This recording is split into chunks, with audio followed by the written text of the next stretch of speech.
നിറഞ്ഞ സന്തോഷത്തോടെയും അതിൽ പരം ആഹ്ലാദത്തോടെയും സ്കൂളുകളിലേക്ക് എത്തിച്ചേരുന്ന കേരളത്തിലെ മുഴുവൻ വിദ്യാർത്ഥികളെയും ആദ്യമായും സ്വാഗതം ചെയ്യട്ടെ. ജീവിതത്തിൽ ആദ്യമായി സ്കൂളുകളിൽ എത്തിച്ചേരുന്ന കുഞ്ഞുങ്ങൾ ഈ കൂട്ടത്തിലുണ്ട്. അവർക്ക് സ്വാഭാവികമായും സന്തോഷമുണ്ടാകുമ്പോൾ തന്നെ കൂടെ തന്നെ ആശങ്കയും ആകാംക്ഷയുമെല്ലാം ഉണ്ടാകാം. അതൊക്കെ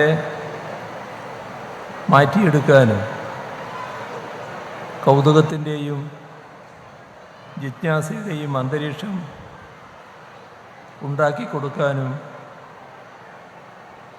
എല്ലാ സ്കൂളിലും കൂട്ടായ ശ്രമം ഉണ്ടാകേണ്ടതുണ്ട്. നമ്മുടെ പുതിയ അധ്യയന വർഷത്തിനാണ് ഇന്ന് തുടക്കമാകുന്നത്. കഴിഞ്ഞ ദിവസങ്ങളിൽ കനത്ത മഴയായിരുന്നു. എന്നാൽ ഇന്ന് കുഞ്ഞുങ്ങളെ സ്വാഗതം ചെയ്തുകൊണ്ട് നല്ല കാലാവസ്ഥയുമാണ് പ്രകൃതി നൽകിയിട്ടുള്ളത്. പതിവ് പോലെ ഉത്സവഛായയിലാണ് വിദ്യാലയ വർഷത്തിന് നാം ഇക്കുറിയും ആരംഭം കുറിക്കുന്നത്. പ്രവേശനോത്സവം, ആ പേര് അക്ഷരാർത്ഥത്തിൽ ഉത്സവഛായയായി മാറുന്ന കാഴ്ചയാണ് കഴിഞ്ഞ കുറച്ച് വർഷങ്ങളായി നാം കാണുന്നത്. ഇവിടെ ബഹുമാന്യനായ വിദ്യാഭ്യാസ മന്ത്രി, നമ്മുടെ അധ്യക്ഷൻ സൂചിപ്പിച്ചതുപോലെ എല്ലാ കുഞ്ഞുങ്ങളുടെയും കൈകളിൽ അടുത്ത അധ്യയന വർഷത്തേക്കുള്ള പുസ്തകങ്ങൾ കഴിഞ്ഞ അധ്യയന വർഷം അവസാനിക്കുമ്പോൾ തന്നെ എത്തിച്ചേർന്നു എന്നതാണ് ഏറ്റവും വലിയ പ്രത്യേകത. അതോടൊപ്പം യൂണിഫോമുണ്ട്. കുട്ടികൾ എത്തിച്ചേരുന്ന ക്ലാസ് മുറികൾ കൂടുതൽ നല്ല മികവിലേക്ക് ഉയർന്നിട്ടുമുണ്ട്. അതോടൊപ്പം കുട്ടികൾക്കും അധ്യാപകർക്കും ഉത്സവസമാനമായ സന്തോഷം ഇതെല്ലാം പ്രദാനം ചെയ്യുകയാണ്. എന്നാൽ അതിനപ്പുറം ചിലതുകൂടിയാണ് സ്കൂളുകളിൽ നിന്ന് ഉണ്ടാകേണ്ടത് എന്നാണ് നാം കാണുന്നത്. അതിൻ്റെ ഭാഗമായി പരസ്പരം സ്നേഹവും കരുതലും ഉണ്ടാവുക, നല്ല രീതിയിൽ അത് വളർത്തിയെടുക്കുക. വിദ്യാഭ്യാസത്തിൻ്റെ പ്രധാന ഉന്നം തന്നെ അറിവ് നേടലാണ്. ലോകത്തിൻ്റെ പുരോഗതിക്കെല്ലാം അടിസ്ഥാനമായി നിൽക്കുന്നത് അറിവാണ്. പുതിയ കാര്യം അറിയുകയും മനസ്സിലാക്കുകയും ചെയ്യുമ്പോൾ ലഭിക്കുന്ന സന്തോഷം അളവറ്റതാണ്.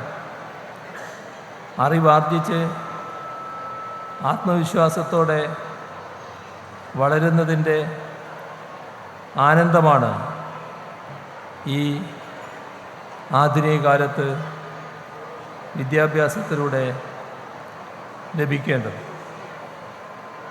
അതിലേക്കാണ് നമ്മുടെ കുരുന്നുകൾ ചുവടുവെക്കുന്നത്. എന്നാൽ അതോടൊപ്പം ചിന്തിക്കേണ്ട ഒരു കാര്യമുണ്ട്. അവരുടെ വിദ്യാലയ ജീവിതം അറിവ് ലഭിക്കുന്നതിലേക്ക് മാത്രമായി ചുരുങ്ങാമോ? അതുപോരാ എന്നതാണ് വസ്തുത. അവിടെ നാം ആലോചിക്കേണ്ട കാര്യം, എന്താണ് അറിവ്?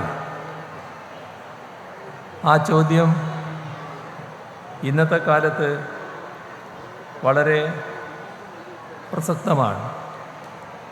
വിദ്യാർത്ഥി ഗണിത പാഠങ്ങൾ പഠിക്കുന്നു, പൊതുവിജ്ഞാനം പഠിക്കുന്നു, നല്ല രീതിയിൽ ശാസ്ത്രജ്ഞാനം ആർജിക്കുന്നു, നല്ലതുപോലെ ഭാഷാ പ്രാവീണ്യം ആർജിക്കുന്നു. നേരത്തെ നാം ഒരു കലാരൂപം ഇതിൻ്റെ തുടക്കത്തിൽ അവതരിപ്പിച്ചല്ലോ. അതിൻ്റെ ഉള്ളടക്കം എഴുതിയത്, കവിതാരൂപത്തിൽ എഴുതിയത് ഒരു വിദ്യാർത്ഥിനിയാണ് എന്ന് ആ ഘട്ടത്തിൽ തന്നെ പറയുകയുണ്ടായി. ഭാഷാപ്രാവീണ്യത്തിലൂടെയാണ് അത്തരത്തിലുള്ള കഴിവിലേക്ക് ഉയരുന്നത്. പക്ഷേ ഇതൊക്കെ മാത്രമാണോ അറിവ്?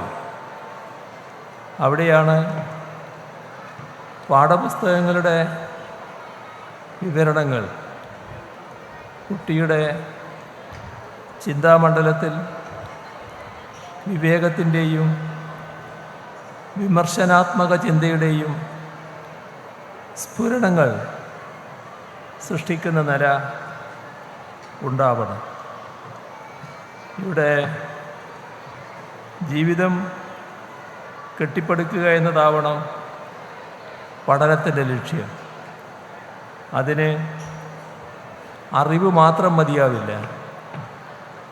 വിവേകം വളരെ പ്രധാനമാണ്. അതോടൊപ്പം വിവേചന ബുദ്ധി നല്ലതുപോലെ സൃഷ്ടിക്കാനാവണം. സഹജീവി സ്നേഹം എല്ലാവർക്കും ഉണ്ടാവേണ്ടതാണ്. അതോടൊപ്പം തന്നെ ഏതിനെയും സമീപിക്കേണ്ടത് വിമർശനാത്മക ബുദ്ധിയോടെയായിരിക്കണം. ഇതെല്ലാം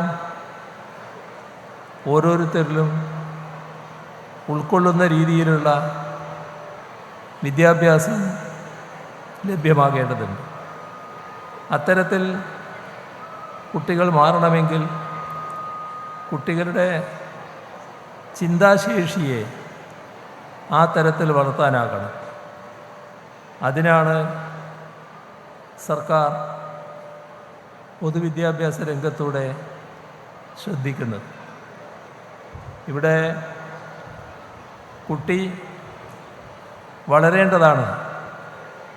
ആ വളരുമ്പോൾ മാനവികതയുടെ പ്രകാശം നല്ലതുപോലെ ലഭിക്കണം. നേരത്തെ പറഞ്ഞതുപോലെ പരസ്പര സ്നേഹം, അങ്ങനെ സ്നേഹത്തിൻ്റേതായ അന്തരീക്ഷം ഉയർത്തിക്കൊണ്ടുവരാൻ കഴിയണം.